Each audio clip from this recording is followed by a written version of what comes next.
우주 탄생 이전 존재도 없고 움직임도 없는 상태를 무국이란다.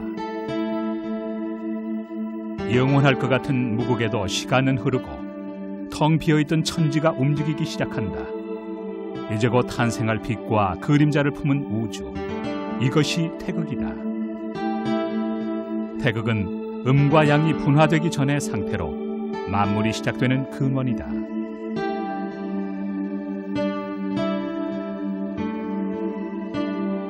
모든 자연은 음양의 조화로 이루어져 있다.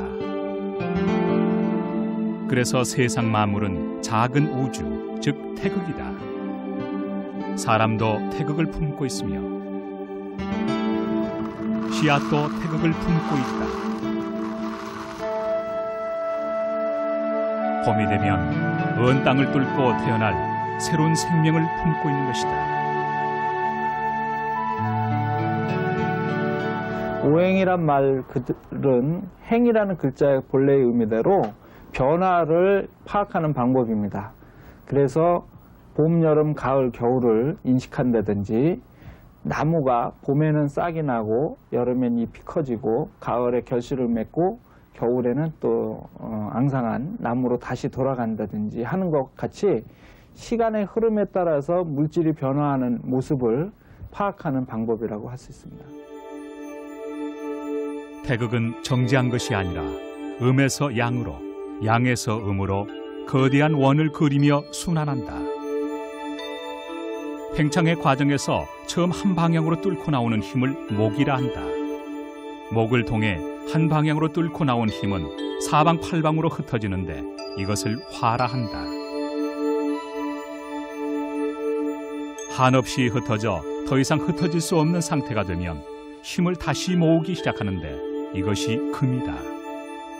수는 이렇게 모은 힘을 응고시켜 한 점으로 통일시키는 과정이다.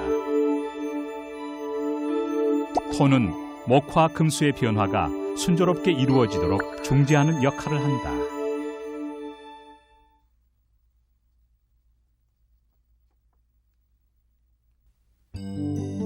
음양오행은 어려운 철학 사상이 아니다. 자연과 더불어 살아온 우리 조상들이 자연을 통해 배운 소박한 진리다. 씨앗은 언 땅을 뚫고 새로운 생명으로 태어난다. 목은 사계 중 봄에 해당한다. 봄이 가장 먼저 오는 곳 동쪽. 그래서 목은 방향으로는 동쪽이고 색깔로는 생명력을 나타내는 청색이다.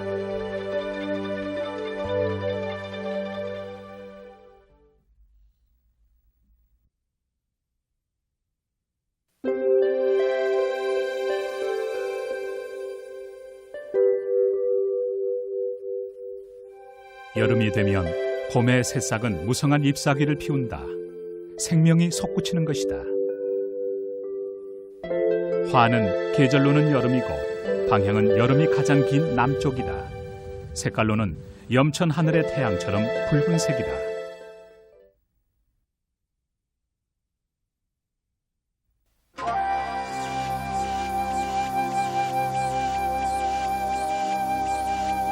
꽃은 열매를 위한 과정인 것처럼 토는 목화 금수의 순환을 위한 과정이다. 계절로는 사계에 해당하고 방향은 중앙이며 색깔은 땅을 상징하는 황색이다.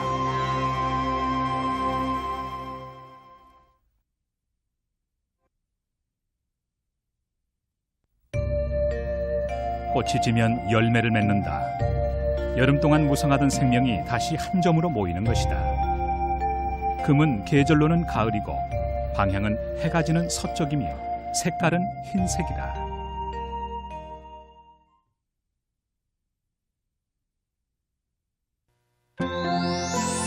씨앗은 이듬해 봄을 기약하며 잠 속에 빠져든다. 수는 계절로는 겨울이고 방향은 겨울이 가장 긴 북쪽이며 색깔은 검은색이다.